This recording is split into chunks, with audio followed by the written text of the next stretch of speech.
Aku nggak pernah ngapa-ngapain. Masa? Kita ke RSPI. Kita cek. Dan benar, belum pernah ngapa-ngapain.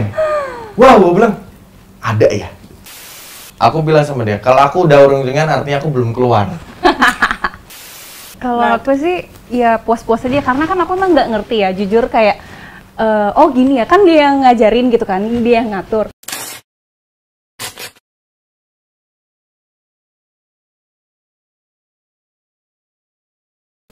Halo Mom and Dad, ketemu lagi dengan saya Zoya Amirin, seksolog klinis di Boba Bobo Bareng. Kali ini bintang tamu saya pengantin baru, masih gres, masih fresh. Tapi kali ini nggak boleh demo ya. Demonya udah Belum. Lutfi dan Nadia. Ini bener-bener masih segres-gres ini kayak baru sebulan ya, literally ya. Belum nyampe. 3 minggu, jalan 3 minggu. Yang tahunnya. Masih kalau kata orang itu lagi sakit enak-enaknya. Iya, lagi sakit enak-enaknya. Kalian pacaran berapa lama? Belum setahun, nggak nyampe setahun sih. Kok bisa yakin sih mau nikah? Maksudnya emang dua-duanya kan udah punya keinginan buat menikah supaya nggak sendiri dan segala macam seperti kata kamu Vi. Tapi kenapa menikahnya sama dia gitu? Terus juga kenapa kamu mau sama Lutfi gitu? Yang pertama, aku ngelihat Nadia itu sangat berbakti dengan orang tuanya. Dia nyetirin pulang pergi kemanapun orang tuanya. Dia anak pertama dari 4 bersaudara. Dia the one and only orang yang bisa untuk keluarga kapanpun, jam berapapun. Wow. Ya. Yang kedua, dia masih memikirkan gue bisa cari uang dengan cara bekerja. Walaupun dengan kesibukan dia ngurusin keluarga, masih bisa syuting. Terus yang ketiga, dia pendidikan dengan uangnya sendiri. Wow. Wah, buat gue, orang yang bisa bayar sekolahnya dengan uangnya sendiri, itu orang yang bisa mengelola manajemen money atau money management. Karena hanya untuk pendidikan dia bisa menyisihkan uang sisanya loh. Gimana untuk hidupnya pasti udah disisihin. Nah, itu bibit unggul di dia. Yang keempat, Bibit unggul. Banyak ya. yang keempat nih Kak, aku sampai tanya, sejauh mana kamu pernah pacaran? Wah, ini nggak pernah aku buka di mana-mana. Oke. Wallahi aku nggak pernah ngapa-ngapain, sebatas cuma pernah pegangan tangan dan pacaran biasa. Aku pacaran sama orang yang berpendidikan di anggota 4 tahun. Maaf, sudah pernah ngapain aja dalam tanda kutip. Kenapa ditanya sih? Loh, aku cuma pengen tahu gitu. Aduh, gawat kepo Pengen tahu, banget. karena terbuka gitu. Karena Harus aku, nggak perlu tahu ya. iya aku pengen. Udah lah. Itu tapi sudah berjalan sekian bulan ya. Karena aku mau ke tahap pernikahan. Aku cek dia mau terbuka nggak ya hal yang kayak gini. Gitu. Tapi aku pancing dulu. Aku pengalaman aku sebelumnya bla bla bla bla bla. Aku nakal, aku cerita. Aku pancing dia. Nakalnya apa sih Lutfi? Ya, bucin gitu sih. lah. Oke. Sampai akhirnya dia bilang, aku nggak pernah ngapa-ngapain. Masa? Kita ke RSPI. Kita cek. Dan benar, belum pernah ngapa-ngapain. Wah, gue bilang, ada ya di era saat ini gitu. Orang yang berbakti pada orang tuanya, orang yang mau bekerja, orang yang mau menyisihkan uang buat pendidikannya, dan orang yang belum pernah ngapa-ngapain dengan lawan jenis. Kenapa itu penting? Kalau emang dia misalnya dengan kualitas yang sama, tapi misalnya Nadia taruhlah sudah pernah ngapa-ngapain sama pasangan. Nggak apa-apa juga, tapi keterbukaan itu yang membuat aku yakin dengan itu. Karena kalau kita bisa keterbukaan hal yang pengalaman kita baik ataupun buruk, buat kedepannya tuh enak. Buat gue itu kejujurannya. Iya, kejujuran. Karena Tapi buat apa kamu mesti pergi ke RSPI buat ngecek itu. Oh my god, niat banget. Iya. Aku juga sih yang kasih lampu hijau. Kalau kamu nggak percaya ya udah kita cek aja sama-sama gitu loh. Dia meyakinkan saya, masa sih 2021 hello yuk. Ya udah yuk ke RSPI gitu. Mendingan Seriusan, tes ya? ini, tes VCT bareng. Yuk kita tes ini HIV bareng yuk. Gitu. Lebih keren lagi. Tapi kan, sekarang wajib kan. Pas mau nikah kan wajib gitu. Ya sudah. Jadi pas mau nikah kita udah clean dan dia udah pernah tes dulu sebelumnya. Itu yang buat gue yakin kan. Gitu sih. Oke, terus kalau kamu?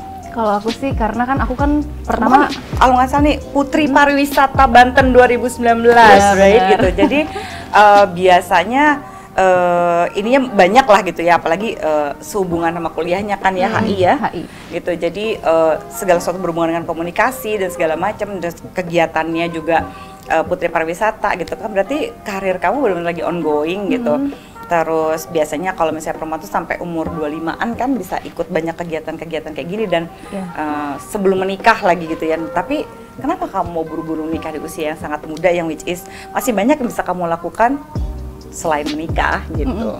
Awalnya sih karena kan aku berbakti sama orang tua. Ternyata Mas Lutfi ini tipikalnya pacaran sama anaknya dan orang tuanya gitu loh. Kadang kan sama anaknya doang kan, sama orang tuanya dipacarin, kayak nganterin papa aku ke rumah sakit, nemenin, nganterin kemana-mana gitu loh. Pacarnya yang positif ya, bukan dapat emaknya, dapat anaknya ya. Tegasin loh ya loh. Nanti disambung-sambungin nanti Kak itu. Oh iya, sama ini ya. Sama netizen ya. Iya. Nah terus habis itu aku juga suka pariwisata kan, suka traveling. Kadang kalau misalnya sama Mas Lutfi takutnya jadi fitnah, jadi mending dihalalin aja lah nikah kayak gitu loh. Jadi kalau misalnya udah halal kan, mau pergi kemana aja kayak nggak ada fitnah, kayak gitu sih. Kalau dulu waktu lagi baru mau menikah, kalian punya idealisme apa sih? Oh nanti kalau nikah kayak gini segala macam, dan termasuk ngomongin tentang seks nggak sih? Nanti pernikahan kita, kehidupan seksnya bakal kayak gimana sih? Aku sih pernah bilang, aku nggak punya fantasi fetis yang aneh-aneh ya. Aku pernah bilang sama dia. Aku yang gak usah fetish juga banyak yang aneh. Iya sih. Kayaknya hidupnya kebanyakan yang aneh ya kan.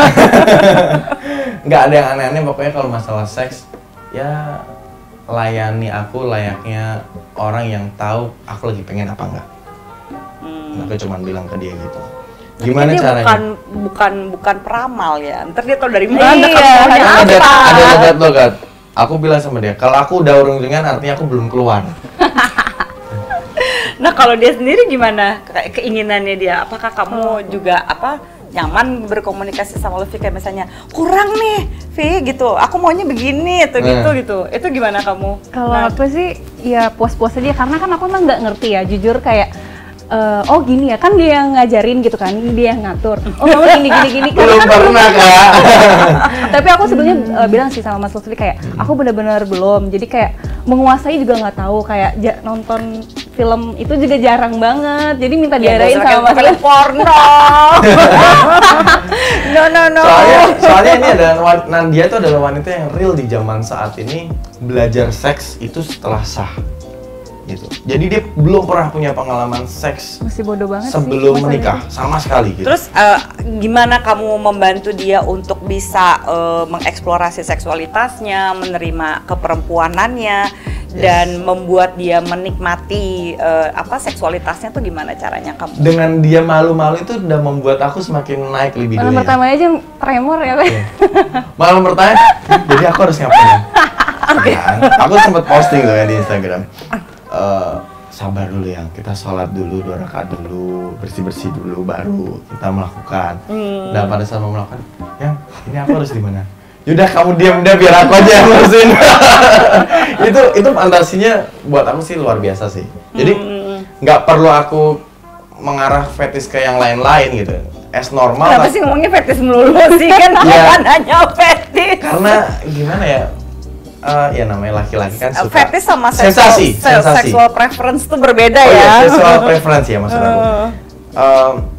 Nggak perlu yang aneh-aneh, tapi dengan dia polos, dengan dia masih malu-malu itu membuat aku sangat rangsang gitu. Jadi kayak aku full mendapatkan dia dengan ritme yang aku buat. Gitu. Kalau aku kesini, oh dia baru ngikutin. Nggak yang aku diem dia udah nggak yang gitu agresif loh. Nggak yang agresif. Gitu sih. Tapi kan berarti kan dia tetap responsif dong, nggak mungkin kalau dia diem aja juga menarik kan? Iya. Gitu. Nah terus gimana caranya kamu ngebantuin? Kayak misalnya, awal-awalnya kamu suruh diem aja, nah dia diem aja gitu ya. Tapi kan lama-lama juga pasti yang menyenangkan itu yang timbal balik gitu ya. Nah terus gimana caranya kamu ngebantu Nadia untuk kamu sukanya kayak apa gitu, kamu taunya yang disukai Nadia gimana tuh, gimana cara komunikasinya? Suara aja aku nggak bersuara. Sampai suara nggak bersuara. Malu. Bukan sakit kan? Awalnya sih sakit, seminggu sakit banget. Tapi kayak mengeluarkan suara kayak di film gitu tuh kayak malu. Jadi maksudnya kayak mana suaranya?